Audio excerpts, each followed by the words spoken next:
Ya le había tenido miedo a la soledad, miedo a envejecer y ser olvidada.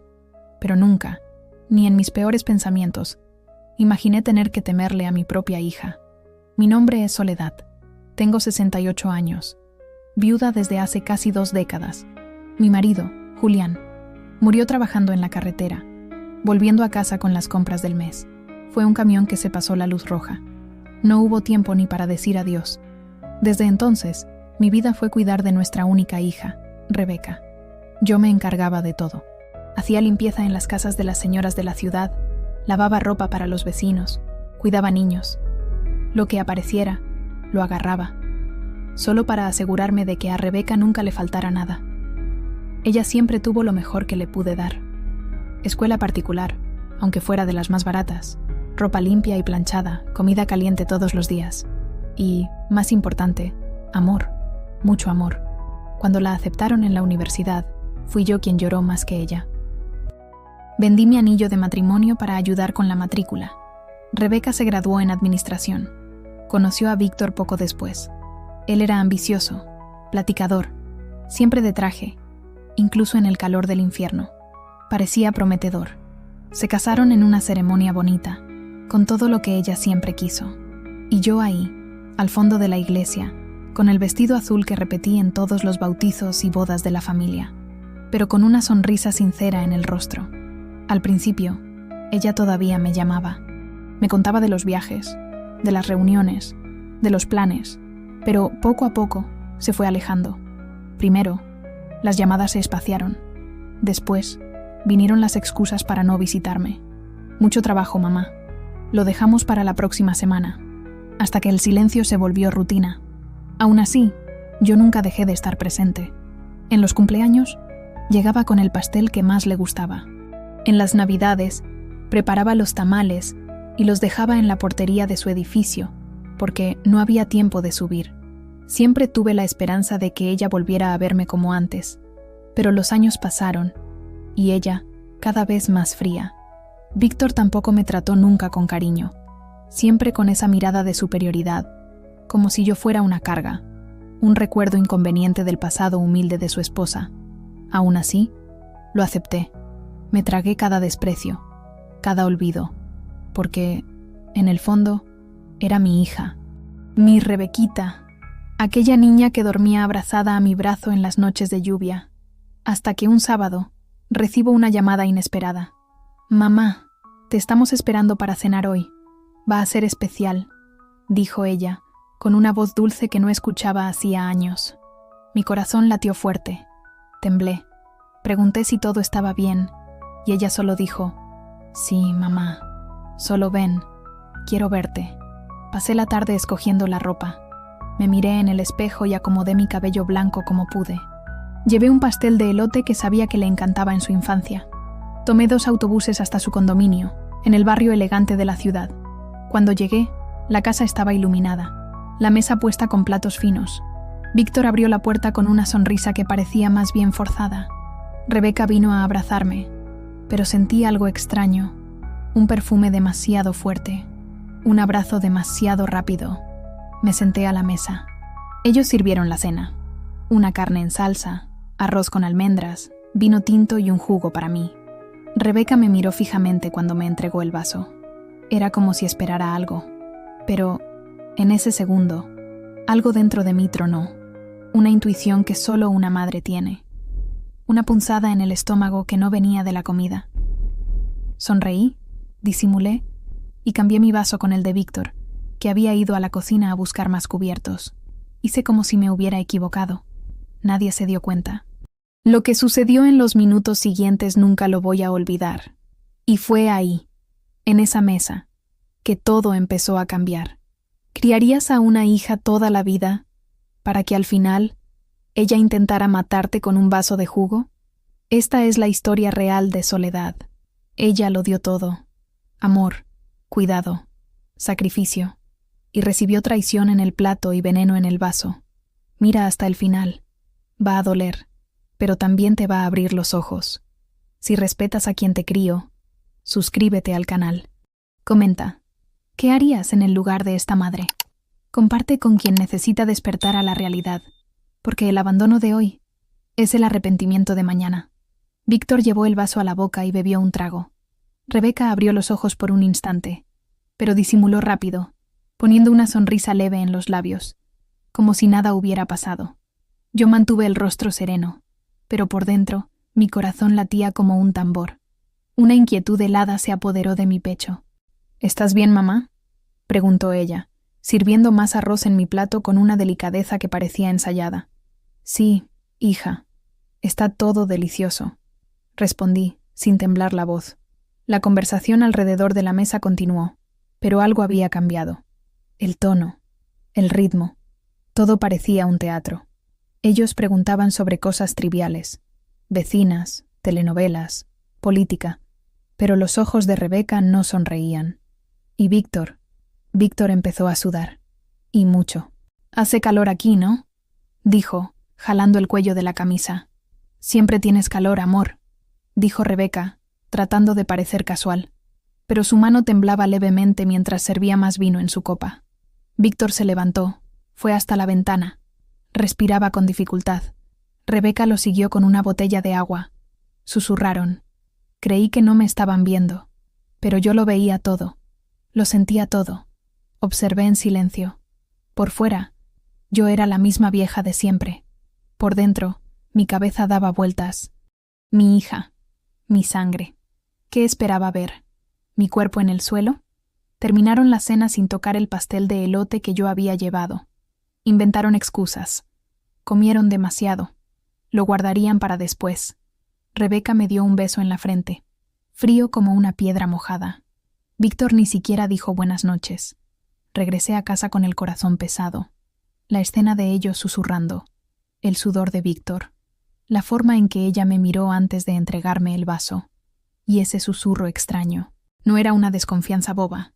Era una certeza sorda que se iba formando por dentro, como una nube oscura. Esa noche no dormí. Me acosté con los ojos abiertos, mirando el techo. Cada recuerdo de ella de niña pasaba como una película. Y después, cortaba al rostro frío que me esperaba en esa sala lujosa. Al día siguiente, la llamé. Nada. Le mandé mensaje. Silencio. El lunes, decidí ir hasta su edificio. Llevé un abrigo, fingiendo que lo había olvidado.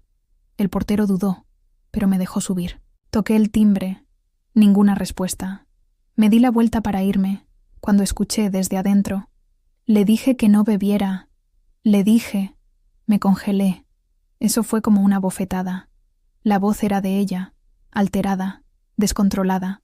Lo que temía ahora se confirmaba. Lo que ella había puesto en mi vaso era para mí, pero quien bebió fue él. Bajé las escaleras temblando. Me senté en la banca de la plaza frente al edificio. Lloré. Lloré como no lloraba desde que Julián murió. Era un llanto diferente. No era dolor físico, era desesperación, era soledad, era incredulidad. Mi hija quiso matarme. Lo dije en voz alta, para mí misma. La frase parecía surreal, como un guión de película. Pero era mi vida, mi verdad, y nadie creería si lo contaba. Ni siquiera yo quería creerlo. La vecina de al lado me vio esa noche y me preguntó si estaba bien. Le dije que sí, pero no lo estaba. Por dentro me estaba partiendo. Todavía había una parte de mí que trataba de justificar. Tal vez estaba nerviosa. Tal vez Víctor hizo algo. Tal vez entendí mal. Pero las palabras de ella no salían de mi cabeza. Le dije que no bebiera. Ella lo planeó todo. Y aún viendo a su marido pasándola mal, su desesperación era solo porque él bebió por error. Esa semana no salí de casa, ni para ir al mercado. Cerré las puertas. Recé. Lloré. Le pregunté a Dios qué había hecho para merecer eso. Hasta que al 7º día decidí. Necesitaba saber con certeza. Necesitaba pruebas. Aunque nadie me creyera, necesitaba saber que no estaba loca, que mi dolor tenía nombre, que mi intuición de madre estaba en lo cierto. Fue ahí que volví a la cena. En la memoria. Recordé la servilleta en la que Víctor escupió parte del jugo. La había guardado en mi bolsillo, por impulso. Estaba encima del mostrador de la cocina. Todavía húmeda. Todavía con olor. Tomé eso y lo guardé en una bolsa de plástico. Después, abrí el refrigerador. El vaso de jugo Ese mismo. Lo había traído escondido, disfrazado en un trapo de cocina. Lo había guardado sin saber por qué. Ahora lo sabía. Iba a buscar la verdad, con o sin ayuda, porque ya no podía fingir que eso era solo impresión. 2 días después de la cena, con la servilleta todavía guardada en una bolsa de plástico y el resto del jugo escondido en un frasco de vidrio, fui al consultorio del doctor Ramírez. Él era el único médico en quien confiaba, amigo antiguo de mi difunto Julián, y que ya me había ayudado tantas veces, incluso sin cobrar nada. Cuando llegué, me miró con preocupación. «¿Qué pasa, Soledad? Necesito saber qué hay aquí», respondí, colocando los artículos sobre la mesa. «Creo que intentaron envenenarme». Abrió los ojos como platos, pero no dudó. Tomó los objetos con cuidado, se puso los guantes y prometió darme una respuesta en 2 días. Regresé a casa en silencio. Me senté en el sofá y me quedé mirando la nada. En mi cabeza, un remolino de recuerdos, suposiciones y negaciones. Por más que mi instinto gritara la verdad, una parte de mí todavía quería creer que era un error, un accidente, un malentendido. 2 días después, sonó el teléfono. Era él. «Soledad, necesita venir. Es urgente». Llegué temblando. Me atendió en el consultorio cerrado, fuera del horario de atención. Se sentó conmigo con un sobre en las manos. «Lo que trajo tiene rastros claros de veneno. Algo industrial, usado normalmente para plagas agrícolas. Esto es grave». Me quedé sin reacción. Él me tomó la mano. «Esto fue puesto a propósito. No lo dude. Vaya a la policía. Y con urgencia». Guardé el informe en mi bolso. Regresé a casa caminando. Recorrí las calles con pasos lentos, tratando de asimilarlo. Era eso. Era real. Ella intentó matarme. Mi hija. Pasé 2 días encerrada en casa. No comí. No dormí. Solo me senté en el viejo sillón de Julián y miré al vacío. Por la noche, me sorprendí hablando sola, recordando escenas de ella pequeña, la ropa que le cosía a mano, las notitas con «Te amo, mamá», pegadas en el refrigerador. Cuando se enfermó con fiebre de 39 grados y dormí sentada en el piso del hospital sosteniendo su mano. Todo eso ahora parecía mentira. Todo eso fue tirado a la basura. En la mañana del 3er día, me levanté con un propósito. Me arreglé. Me puse mi mejor blusa. Tomé el informe. Lo puse en una carpeta. Y fui al edificio donde ella vive. Toqué el interfono. Ella contestó con esa voz seca. «¿Qué pasa ahora, mamá?» «Tenemos que hablar», dije. Un silencio. Después, abrió el portón. Subí despacio. Abrió la puerta sin sonreír. Estaba con los brazos cruzados. Víctor estaba sentado en el sofá, en camiseta, pálido, abatido. Apenas me miró. Entré. Puse la carpeta sobre la mesa. «Sé del jugo», dije. «Sé del veneno». Rebeca abrió los ojos por un instante. Después, se sentó. Pero no para explicarse. Se sentó con arrogancia, con desdén. «Se suponía que sería simple», dijo ella. «Ya has vivido demasiado, mamá. Solo queríamos... paz». Esa frase me atravesó como una daga. Paz. Como si mi presencia fuera una guerra. Como si yo, que la amé más que a nada, fuera un estorbo. Víctor intentó levantarse. Estaba débil. Se tambaleó. Ella corrió para ayudarlo. Él no era el objetivo, murmuré. Era yo. Pero Dios me dio ojos de madre. Cambié los vasos. Rebeca entonces me miró con odio. Un odio frío, casi indiferente. «Eres un atraso, mamá. Un peso. Siempre metiéndote. Siempre queriendo atención. Nunca supiste salir de escena». Mi corazón se rompió. Pero yo ya no era la misma. Me mantuve firme. «Van a pagar por esto». Ella rió, de una manera cruel. «¿Y quién te va a creer? ¿Una vieja sola? ¿Sin nadie? ¿Vas a decir qué? ¿Que tu hija te envenenó en la cena?» «Tengo pruebas», repliqué, abriendo la carpeta. «Un informe. Y si es necesario, se lo cuento a todo el mundo. Empezando por la portería, por el administrador, por tus amigos». Ella se calló.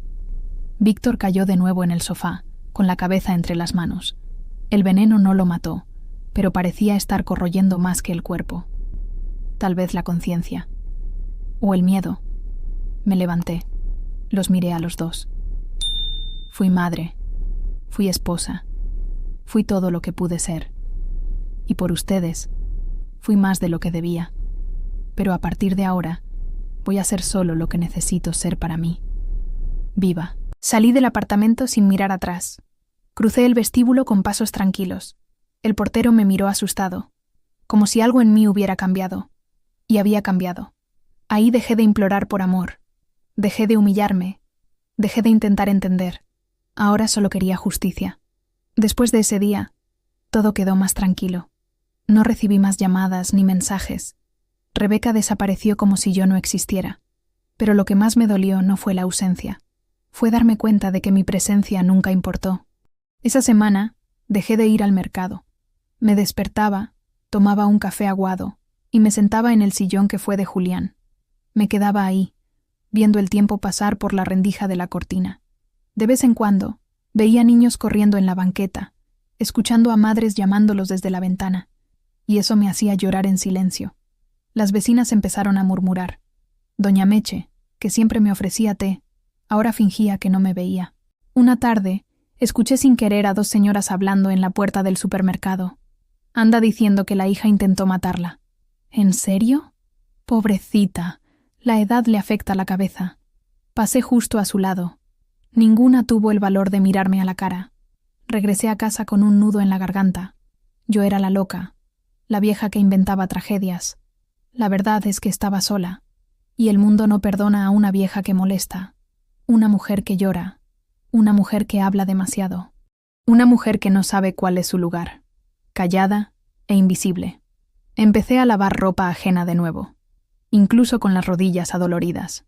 No era por el dinero, era para no pensar. Cuando la mente está vacía, el pasado grita fuerte. Cierta tarde, al llegar a casa, noté algo extraño. La puerta estaba entreabierta. Sentí un frío en el estómago. Entré despacio. Todo estaba revuelto. Cajones abiertos. La cajita con mis ahorros, unos cuantos billetes enrollados en un paño, había desaparecido. También se llevaron mi radio, el único con pilas que todavía funcionaba. Se llevaron hasta un par de aretes baratos que guardaba desde los 30 años. Me senté en el piso. Me quedé ahí, en silencio. No grité, no lloré, solo miré al vacío. Era como si toda mi vida hubiera sido invadida, violada, desgarrada. Fui a la comisaría. El policía tomó nota de mala gana. Sin testigos, sin cámaras. Va a ser difícil, señora. Pero era todo lo que tenía. Usted vive sola, ¿verdad? Es complicado. Esto pasa mucho. Eso fue como un golpe. Esto pasa mucho. Como si mi dolor fuera solo una estadística más. Regresé caminando. Ni siquiera recuerdo cómo llegué a casa. Me acosté con la ropa puesta. No comí. No me bañé. Llovió esa noche. La ventana estaba entreabierta y el agua se escurrió por la pared. Mojó mi cama.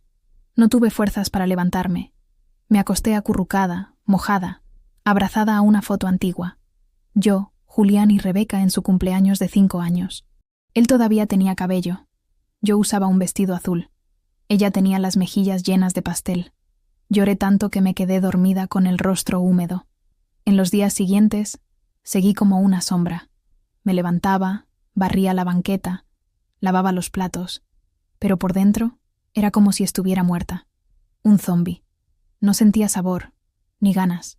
No me importaba nada. Un día, una de las vecinas tocó a la puerta. Doña Angélica, viuda como yo, siempre discreta. Hice unos buñuelos. Pensé que podrías querer. Acepté. Me senté con ella en la terraza. No hablamos mucho, pero ese gesto me conmovió. Vi lo que pasó. Sé que no está fácil, dijo ella. ¿Crees en mí? Pregunté. Ella asintió, con los ojos llorosos. Mi hija también me dio la espalda, pero al menos no intentó matarme. Reímos, por primera vez en semanas. Esa noche dormí mejor.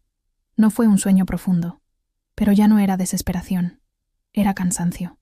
A la mañana siguiente me levanté con dificultad, pero fui a la cocina, preparé café, comí un pan duro, y por primera vez me miré al espejo sin asustarme. Todavía estaba ahí, herida, pero viva. Pasé los días siguientes organizando mis papeles. Separé documentos, cartas viejas, recuerdos. Pensé en dejar todo listo, en caso de que algo pasara. pero no con tristeza, con dignidad.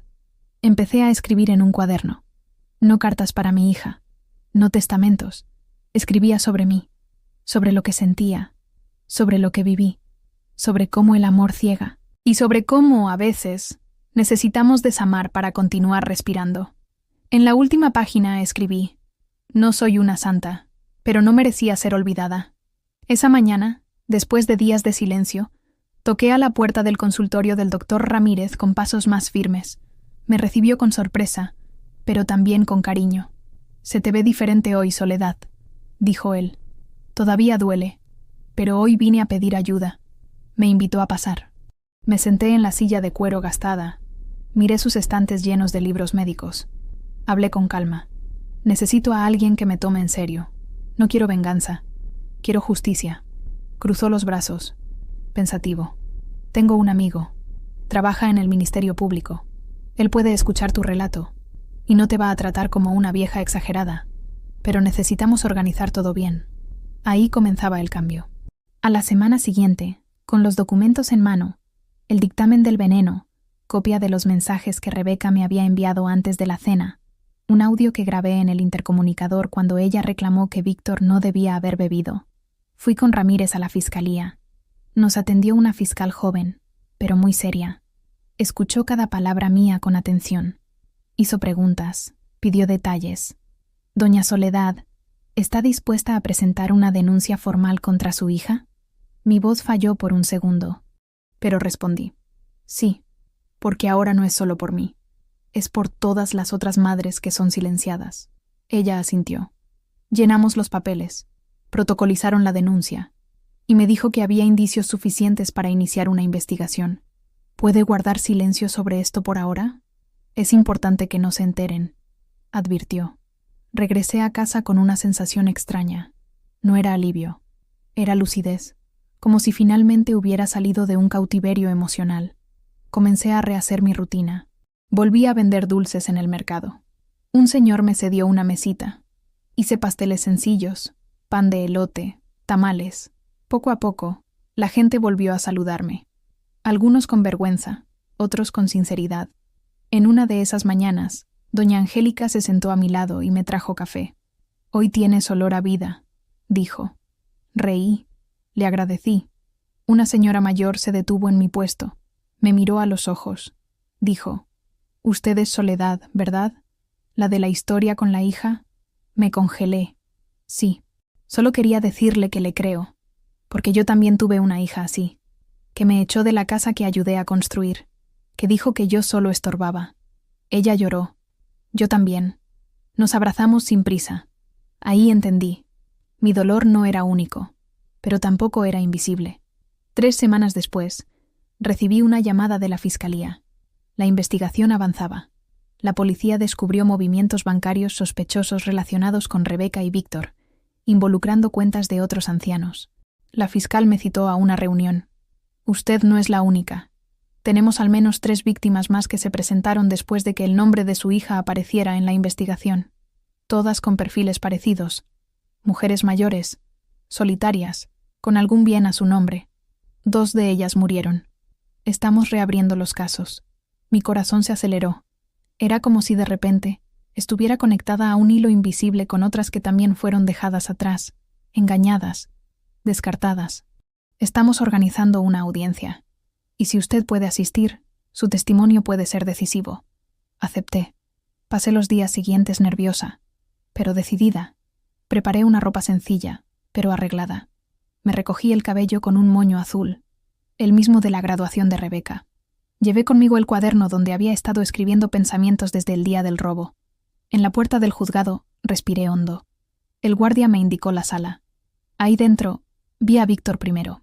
Pálido, más delgado, con un bastón. Después entró Rebeca. Usaba un saco caro. Me miró con desprecio, como si yo fuera una piedra en el zapato, pero no desvié la mirada. La fiscal condujo la audiencia. Cuando fue mi turno, me levanté. Miré a los presentes. Con voz firme comencé. «Mi nombre es Soledad García. Tengo 68 años. Fui madre dedicada, esposa fiel, trabajadora, y aún así, fui tratada como una molestia. Mi hija intentó matarme, no con un cuchillo, sino con indiferencia, con veneno, con silencio. La sala estaba en silencio absoluto. Continué.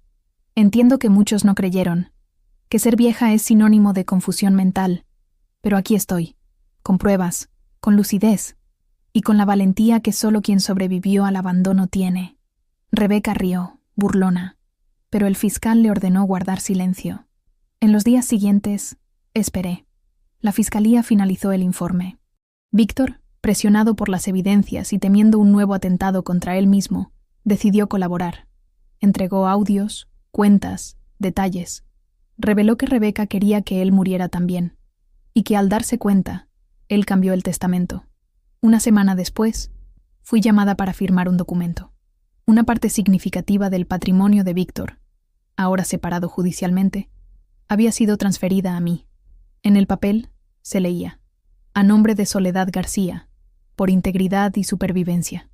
No celebré, no grité. Solo fui al mercado. Compré flores. Me senté en la banca de la plaza y respiré. La justicia no curó la herida, pero detuvo el sangrado. En los meses siguientes, compré una casita pequeña, en un barrio más tranquilo. Planté un jardín. Recomencé, pero no recomencé sola. Comencé a visitar un asilo los sábados. Conversaba con señoras olvidadas, les leía cartas, les llevaba dulces. Una de ellas, doña Marina, me dijo algo que nunca olvidé. El dolor que uno guarda, Soledad, es como barro. Si lo dejas en un rincón, se endurece. Pero si lo mueves con cuidado, puede convertirse en una maceta, puede convertirse en una flor. Y fue así como, por primera vez, después de toda una vida, entendí que mi historia no tenía que terminar como víctima. Podía terminar como ejemplo. El juicio de Rebeca fue programado para un martes nublado. Yo no planeaba ir, no por miedo, sino por elección. La fiscal me llamó la víspera. «Doña Soledad, ¿quiere estar presente?» Pensé por unos segundos y respondí: «No, ya vi todo lo que necesitaba. Ahora le toca a la justicia». Colgué el teléfono y fui a cuidar el jardín. Corté 3 margaritas y las dejé en la cocina, junto al retrato de Julián. Era como si él estuviera conmigo, como si dijera: «Hiciste lo que tenías que hacer». En la tarde del juicio, hice pan de elote. Llevé 2 al asilo de la ciudad. Las señoras me esperaban con sonrisas. Leí un fragmento de un libro. Luego me senté con doña Marina. «¿Hoy es el juicio de ella?», preguntó con delicadeza. «Sí», respondí. «¿Y cómo se siente?» «Vacía, pero firme, como un campo después de la tormenta». Ella tomó mi mano. «Venciste, Soledad, no porque ganaste, sino porque no te perdiste». 2 días después la fiscal me llamó. Condenada. 8 años por intento de homicidio y estafa contra adulto mayor. Sin derecho a libertad condicional por ahora. Le agradecí. Colgué. Me quedé sentada en la terraza, mirando el cielo. No lloré. No sonreí. Solo respiré. Era eso. Justicia. No venganza. Víctor también había sido condenado, pero con una pena menor. Seguía internado en una clínica. Yo no lo busqué. No lo necesitaba. Con el dinero del testamento y de las indemnizaciones, remodelé la casita. Nada lujoso. Pero ahora tenía puertas seguras, un patio con tierra fértil y una estufa nueva donde hacía los mejores tamales de la calle. Empecé a dar talleres de costura en la asociación del barrio. Mujeres mayores, como yo. Viudas, abuelas, olvidadas. Reíamos, bordábamos, hablábamos de dolores sin vergüenza. Cierto día, llegó una joven. Dijo que estaba cuidando de su abuela, que tenía Alzheimer, y no sabía cómo lidiar con tanto olvido. «Cuídala con paciencia», le dije. «Un día, tal vez necesites que alguien te cuide con la misma delicadeza». Me miró como si nadie nunca le hubiera dicho eso antes. Rebeca nunca me escribió desde la prisión, ni lo intentó, y yo no esperé. Perdonar no significa reabrir puertas. Perdonar, para mí, fue dejar de cargar con el odio, pero sin olvidar lo que intentó hacerme. Guardé las cartas viejas de ella en una caja. No las tiré, no por afecto, sino porque son testimonios de quién fue ella y de lo que yo fui capaz de amar. En uno de los papeles, ella había escrito, con 7 años: «Mamá, yo voy a cuidarte cuando seas viejita». Lo guardé, no con rencor, sino como lección. Las promesas que hacemos cuando somos niños son puras, pero el mundo, a veces, tuerce el carácter de quien no sabe reconocer el valor. Hoy, cuando despierto, riego las plantas, abro la ventana y agradezco por haber sobrevivido, por no haberme callado, por haber encontrado, incluso en el fondo del pozo, una cuerda, y más, por haber aprendido que mi vida no depende del amor de los otros. Depende de la valentía de mirarme al espejo y respetarme. Soy soledad. Fui traicionada. Fui olvidada. Casi me matan. Pero hoy estoy viva, presente, completa. Si llegaste hasta aquí, tal vez también tengas una herida que no ha cicatrizado, una familia que te dio la espalda, un amor que se convirtió en veneno. Pero quiero decirte, no estás sola. Existe un lugar dentro de ti que aún florece, que aún sueña, que aún puede recomenzar. No importa lo que te quitaron. Lo que importa es lo que aún puedes construir con lo que te queda. Y si tienes una madre viva, llámala hoy. Aunque sea solo para decirle, estoy aquí. Gracias por todo. A veces, un te amo cura más que cualquier medicina. ¿Conoces alguna soledad en tu vida? ¿Has sentido algo parecido? Comenta tu historia. A veces, un relato puede salvar a otra mujer del silencio.